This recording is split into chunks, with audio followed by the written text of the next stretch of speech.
दिल्ली के रोहिणी में CRPF school के पास तेज धमाका। प्रशांत विहार में सीआरपीएफ स्कूल के पास हुआ है धमाका। धमाका इतना तेज था कि आसपास के घरों के शीशे टूटे। मौके पर सीएफएसएल और बम निरोधक दस्ता मौजूद। धमाके की तेज आवाज से इलाके में अफरा तफरी। सीआरपीएफ स्कूल के पास बम ब्लास्ट की सूचना मिलते ही मौके पर पुलिस पहुंची। पुलिस को छानबीन के दौरान अभी तक कुछ नहीं मिला, जांच जारी। ब्लास्ट की वजह से आसपास खड़ी गाड़ियों और घरों के शीशे टूटे। दिल्ली पुलिस की स्पेशल सेल की टीम भी घटनास्थल पर पहुंची। धमाके से पहले पुलिस को कॉल आया था। धमाके के तुरंत बाद धुएं का एक बड़ा गुब्बार देखने को मिला। धमाके के बाद दहशत में स्थानीय लोग। डीसीपी ने कहा, विशेषज्ञ टीम घटना की विस्तृत जांच कर रही है, जल्द ही स्थिति स्पष्ट होगी। दिल्ली में बढ़ते प्रदूषण को लेकर एक्शन में सीएम आतिशी। पर्यावरण मंत्री गोपाल राय के साथ किया आनंद विहार इलाके का दौरा। अब कुछ ही देर बाद सीएम आतिशी की प्रेस कॉन्फ्रेंस। सत्येंद्र जैन भी रहेंगे मौजूद। आनंद विहार इलाके में AQI 445 गंभीर श्रेणी में पहुंचा। आतिशी ने कहा, आनंद विहार में डीजल बसों के कारण प्रदूषण का स्तर बढ़ा है। केंद्र और यूपी सरकार से सहयोग की मांग की। यमुना नदी की सतह पर जहरीली झाग की परत पर दिल्ली की मुख्यमंत्री आतिशी ने कहा, हरियाणा और यूपी की फैक्ट्री से वेस्ट यमुना में डालता है और आज से दिल्ली जल बोर्ड वहां एक ड्राइव चला रही है।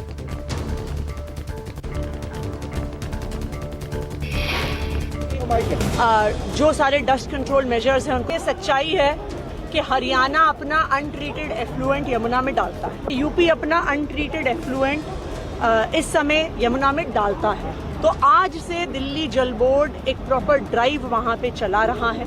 उस ड्राइव के तहत जो सारी फोम है वहां पे डीफोमिंग शुरू करी जाएगी। महाराष्ट्र विधानसभा चुनाव को लेकर बीजेपी जल्द ही जारी कर सकती है लिस्ट। शाह के घर एनडीए के घटक दलों की बैठक में 288 विधानसभा सीटों पर सहमति बनी। महाराष्ट्र में महायुति का सीट शेयरिंग फॉर्मूला तय। सूत्रों से खबर, बीजेपी 155, शिवसेना शिंदे गुट 78 तो एनसीपी अजित गुट 55 सीटों पर लड़ सकते हैं चुनाव। दिल्ली में कांग्रेस केंद्रीय चुनाव समिति की बैठक। महाराष्ट्र विधानसभा चुनाव के लिए पार्टी प्रत्याशियों के लिस्ट को किया जाएगा अंतिम रूप। जारी हो सकती है प्रत्याशियों की पहली लिस्ट। झारखंड चुनाव के लिए बीजेपी ने 66 उम्मीदवारों की जारी की लिस्ट। पूर्व सीएम बाबूलाल मरांडी धनबाद से लड़ेंगे चुनाव, तो पूर्व सीएम मधु कोड़ा की पत्नी गीता कोड़ा जगन्नाथपुर, सीता सोरेन जामताड़ा, अर्जुन मुंडा की पत्नी मीरा मुंडा को पटका से प्रत्याशी बनाया गया। झारखंड के पूर्व मुख्यमंत्री चंपई सोरेन को बीजेपी ने सरायकेला से टिकट दिया। चंपई के बेटे बाबूलाल सोरेन को हटसिला से उम्मीदवार रघुवर दास की बहू पूर्णिमा दास को जमशेदपुर ईस्ट से टिकट दिया गया। लोकसभा उपचुनाव के लिए भी बीजेपी की लिस्ट जारी। केरल के वायनाड से कांग्रेस की प्रियंका गांधी के खिलाफ नाबिया हरिदास को टिकट। बिहार, राजस्थान, असम, छत्तीसगढ़ और कर्नाटक उपचुनाव के लिए भी प्रत्याशियों का ऐलान। महाराष्ट्र में सीट बंटवारे पर अखिलेश यादव का बड़ा बयान। कहा, महाराष्ट्र में सपा को चाहिए सम्मानजनक सीट। अखिलेश यादव ने 12 सीटों का दावा पेश किया।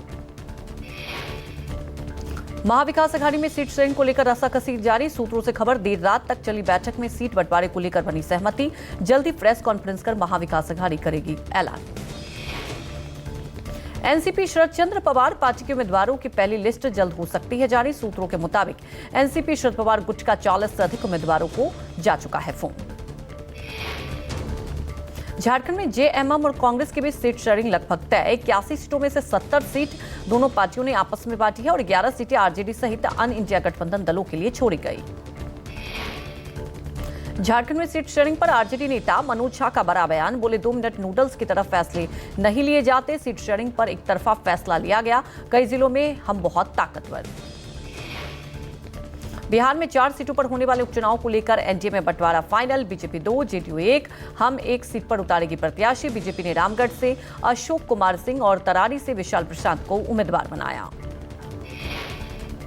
यूपी की 9 विधानसभा सीटों पर होने वाले उपचुनाव को लेकर सीएम योगी ने किया अहम बैठक। प्रभारी मंत्री और पदाधिकारियों को आम लोगों से संवाद करने और बूथ स्तर पर प्रबंधन के चाक चौबंद करने के निर्देश दिए हैं। यूपी उपचुनाव को लेकर निषाद पार्टी प्रमुख संजय निषाद ने कहा, उम्मीदवार भले ही बीजेपी का होगा लेकिन वो हमारी सिंबल पर चुनाव लड़ेंगे। निषाद पार्टी ने मंझवा और कचहरी सीटों की मांग की है। वायनाड उपचुनाव के लिए 23 अक्टूबर को नामांकन दाखिल करेंगी प्रियंका गांधी। प्रियंका के नामांकन में राहुल गांधी भी मौजूद होंगे।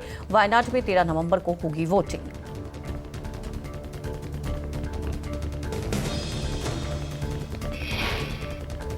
वाराणसी दौरे पर पीएम मोदी 23 परियोजनाओं का लोकार्पण और शिलान्यास। आरजे शंकर नेत्र चिकित्सालय और सिगरा स्टेडियम का भी लोकार्पण करेंगे। 6100 करोड़ की परियोजनाओं की देंगे सौगात। परियोजनाओं में शंकर हॉस्पिटल और सिविल एविएशन के एयरपोर्ट शामिल। यात्रा के दौरान श्री काशी विश्वनाथ मंदिर ट्रस्ट की तरफ से शुरू की गई मुफ्त भोजन कार्यक्रम की घोषणा पीएम करेंगे, जिसके तहत 16 संस्कृत विद्यालयों के विद्यार्थी और 3 अस्पतालों के परिचारकों को भोजन उपलब्ध कराएगा ट्रस्ट। ढोल नगारों के साथ होगा पीएम मोदी का स्वागत। राज्यपाल आनंदीबेन पटेल, मुख्यमंत्री योगी आदित्यनाथ और कई अन्य वरिष्ठ नेता कार्यक्रम में शामिल होंगे। प्रधानमंत्री के दौरे से पहले पूरे वाराणसी में कई होर्डिंग लगाए गए। एक पोस्टर में पीएम मोदी के 10 हाथ दिखाए गए हैं, जिनमें सरकार की योजनाओं के बारे में जानकारी दी गई।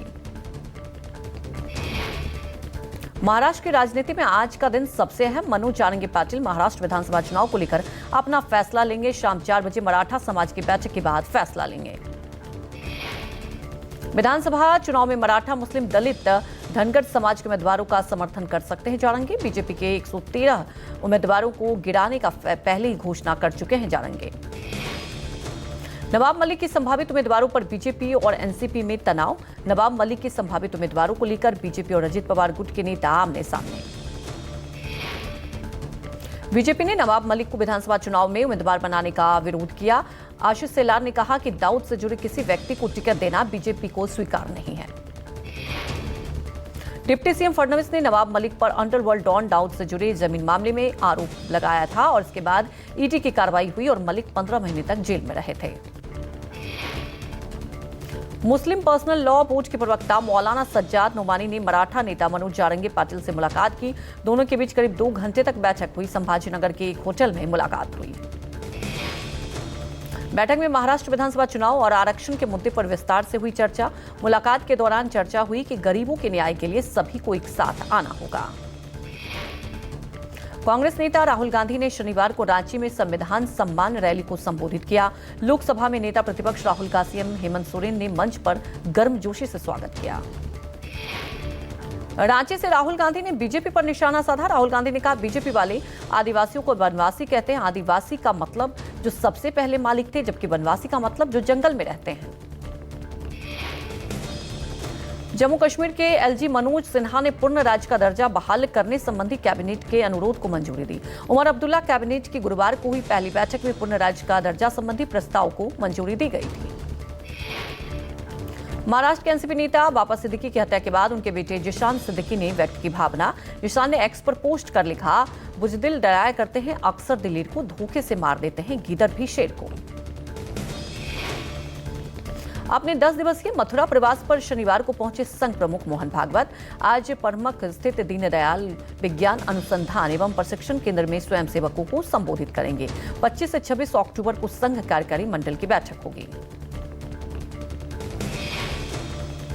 बिहार में केंद्रीय मंत्री गिरिराज सिंह की हिंदू स्वाभिमान यात्रा आज पूर्णिया में भागलपुर से शुरू हुई यात्रा का पहला चरण किशनगंज में 22 अक्टूबर को होगी समाप्त। केंद्रीय मंत्री प्रहलाद जोशी के भाई गोपाल जोशी को हुबली पुलिस ने अरेस्ट किया। शिकायतकर्ता सुनीता चौहान ने कहा, केंद्रीय मंत्री के नाम का दुरुपयोग कर मनमानी कर रहे हैं गोपाल। राजस्थान के धौलपुर में बस ने टेम्पो को मारी टक्कर। हादसे में 12 लोगों की मौत, 5 बच्चे, 3 बच्ची और 2 महिला और 1 पुरुष की मौत। सोनीपुर गांव में नजदीक हुआ दर्दनाक हादसा। पुलिस ने सभी के शवों को बाड़ी अस्पताल के मार्चरी में रखवाया। बरौली गांव में भात कार्यक्रम में शामिल होकर वापस लौट रहे थे। पश्चिम बंगाल की सीएम ममता बनर्जी ने जूनियर डॉक्टरों से आमरण अनशन समाप्त करने की अपील की। ममता बनर्जी सोमवार को डॉक्टरों से मुलाकात करेंगी। कोलकाता में आंदोलन कर रहे जूनियर डॉक्टरों से ममता ने कहा कि सभी को विरोध प्रदर्शन का अधिकार, लेकिन इसका प्रभाव स्वास्थ्य सेवाओं पर नहीं होना चाहिए। कोलकाता में आरजीकर अस्पताल कांड के विरोध में जूनियर डॉक्टरों ने फिर निकाला मार्च। नवन्ना में 15 दिनों से जूनियर डॉक्टरों का अनशन जारी। तबियत बिगड़ने के बाद 6 डॉक्टर अस्पताल में भर्ती। 28 अक्टूबर तक मथुरा प्रवास पर रहेंगे मोहन भागवत। आज 3000 स्वयंसेवकों को करेंगे संबोधित। पदाधिकारियों के साथ भी होगी मुलाकात। 25 से 26 अक्टूबर को राष्ट्रीय स्वयंसेवक संघ की अखिल भारतीय कार्यकारी मंडल की बैठक। संघ की कार्य योजनाओं के साथ ही महत्वपूर्ण मुद्दों पर मंथन होगा। 28 अक्टूबर को Tata aircraft plant assembly line का शुभारंभ करेंगे पीएम मोदी। विदेश मंत्रालय की टीम ने बड़ोदरा प्लांट का निरीक्षण किया। 28 अक्टूबर को स्पेन के प्रधानमंत्री पेड्रो साnchez जा रहे हैं वडोदरा एयरपोर्ट से लेकर टाटा एयरक्राफ्ट प्लांट तक के रूट को दुल्हन की तरह सजाया जा रहा है। पीएम मोदी और स्पेन के प्रधानमंत्री Tata advance system aircraft plant की फाइनल असेंबली लाइन के उद्घाटन में शामिल होंगे। स्पेन के तत्कालीन प्रधानमंत्री पेड्रो साnchez लक्ष्मी विलास पैलेस में शाही भोजन करेंगे और इसी बीच भारत और स्पेन के बीच अहम समझौते पर साइन भी होंगे। श्रीनगर में अंतर्राष्ट्रीय कश्मीर मैराथन रैली का आयोजन, मुख्यमंत्री उमर अब्दुल्ला और अभिनेता सुनील शेट्टी ने पोलो स्टेडियम से मैराथन को हरी झंडी दिखाई। मैराथन में बड़ी संख्या में लोगों ने हिस्सा लिया। एक्टर सुनील शेट्टी ने कहा, स्वर्ग में मैराथन इससे बेहतर कुछ नहीं हो सकता। 100% ये एडवेंचर टूरिज्म को बढ़ावा देगा। कश्मीर की पहली अंतर्राष्ट्रीय मैराथन में कई देशों से 15 से ज्यादा प्रतिभागी हुए शामिल। प्रतिभागियों ने मैराथन की तारीफ में कहा, कश्मीर सुरक्षित और खूबसूरत है। राजधानी दिल्ली में आज वेदांत दिल्ली हाफ मैराथन का आयोजन। हाफ मैराथन के मद्देनजर दिल्ली मेट्रो सेवा सुबह 3:15 बजे से ही शुरू हुई। डीजीसीए के महानिदेशक विक्रम देव दत्त का हुआ तबादला। 6 दिनों में 70 से ज्यादा विमानों में बम होने की आई हॉक्स कॉल की गिरी गाज। कोयला मंत्रालय में बनाए गए सचिव 1993 बैच के आईएएस अधिकारी हैं विक्रम देव। देश के विमानों में लगातार बम की मिल रही हैं धमकियों के बीच बीएसएस ने की अहम बैठक। ब्यूरो ने भारतीय हवाई क्षेत्र को बताया सुरक्षित। विमानन कंपनियों की उड़ानों को बम धमकी मिलने का सिलसिला जारी। विस्तारा के फ्लाइट को फिर से उड़ाने की धमकी से मचा हड़कंप। दिल्ली से लंदन जाने वाली विस्तारा के फ्लाइट को सोशल मीडिया पर मिली बम की धमकी मिलने के बाद पायलट ने फ्रैंकफर्ट की ओर से मोड़ा विमान। धमकी के बाद विमान की पूरी जांच की गई, लेकिन कोई संदिग्ध वस्तु नहीं मिली। जांच प्रक्रिया में करीब 2.5 घंटे का समय लगा। हाल ही में 2 विमान कंपनियों को मिली है धमकी। उत्तर प्रदेश के मुजफ्फरनगर जिले में सोशल मीडिया पोस्ट से तनाव। कल देर रात सड़कों पर उतरे सैकड़ों लोग। पुलिस ने आरोपी को गिरफ्तार किया। सुरक्षा के लिहाज से मुजफ्फरनगर में भारी पुलिस बल तैनात। फिलहाल इलाके में हालात सामान्य। मुंबई में पूर्व नगर सेविका प्रवीणा मोरजक्कर के खिलाफ मराठा समाज के साथ साथ मुस्लिम समुदाय और अन्य दलों का विरोध। प्रवीणा पर समुदाय विशेष को अलग करने के लिए सड़क बंद करने का स्थानीय लोगों ने आरोप लगाया।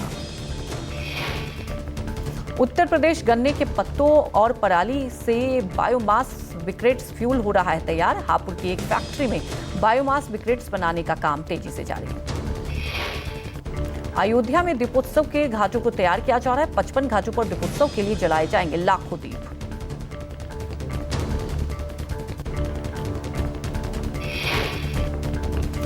दिल्ली में हवा के साथ पानी भी जहरीला हुआ। सफेद झाग से भरी यमुना, नदी में झाग यमुना का बुरा हाल। छठ पूजा से पहले जहरीली हुई यमुना। बर्फ से नजर आने वाले ये झाग नदी में दूर दूर तक फैला। यमुना को क्लीनिंग ड्राइव चला रहे हैं वॉलंटियर्स। यमुना में गिरने वाले सीवेज ट्रीटमेंट प्लांट से आया है ये सफेद झाग। छोटी बड़ी फैक्ट्री से निकलने वाला केमिकल वेस्ट है ये सफेद झाग।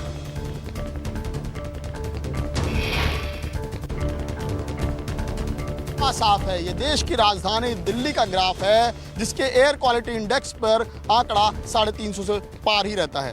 और इस वक्त यमुना की कंडीशन अपने आप बयां कर रही है कि इसकी हालत क्या है। कुछ दिन बाद इस पर जमकर राजनीति होगी। एक पार्टी कहेगी कि हम काम करना चाहते हैं लेकिन काम करने नहीं दिया जा रहा। दूसरी पार्टी कहेगी कि काम करने की इच्छा ही नहीं है। हर साल दावे किए जाते हैं और हर साल तस्वीर और ज़्यादा गंदगी वाली नज़र आती है।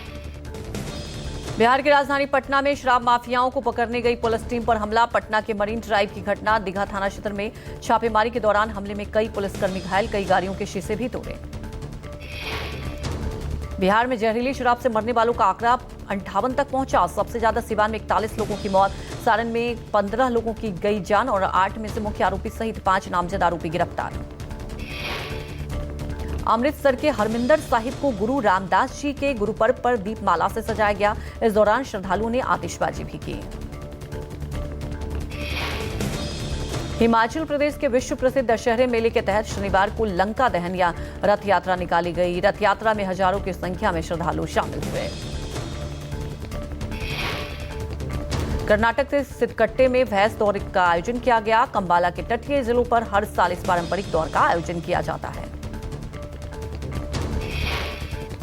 दिल्ली के वेलकम इलाके में 2 गुटों में हुई फायरिंग। राजा मार्केट में जिन्स कारोबारियों के बीच पैसे के लेन देन को लेकर हुई गोलीबारी। 20 राउंड की फायरिंग, 22 साल की एक लड़की घायल।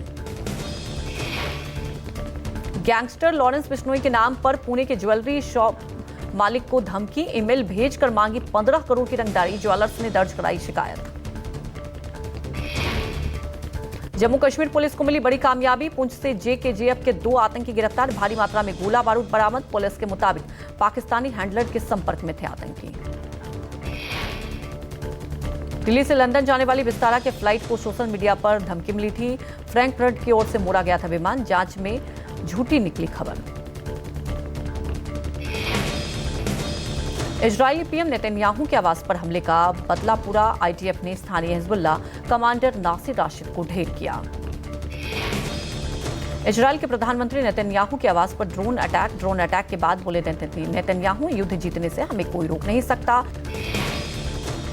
बेंगलुरु टेस्ट में न्यूजीलैंड के सामने 107 रनों का लक्ष्य। चौथे दिन भारत की दूसरी पारी 462 रनों पर सिमटी। भारत की ओर से सरफराज खान ने 150 रन, ऋषभ पंत ने 99 रनों की पारी खेली। इमर्जिंग एशिया कप 2024 में इंडिया ने पाकिस्तान ए को 7 रनों से हरा दिया। भारत ने पहले खेलते हुए 20 ओवर में बनाए 183 रन। जवाब में पाकिस्तान टीम 176 रन ही बना सकी। भारतीय स्टार बैडमिंटन खिलाड़ी पीवी सिंधु डेनमार्क ओपन से बाहर। क्वार्टर फाइनल में सिंधु को ग्रेगरिया टूर्नामेंट में 13-21, 21-16 और 9-21 से हराया। हरियाणा महिला आयोग ने ओलंपियन नीरज चोपड़ा और मनु भाकर को बनाया ब्रांड एम्बेसडर। नशे के खिलाफ युवाओं को जागरूक करने के लिए इन दोनों के अलावा 20 ओलंपियन को बनाया आयोग के।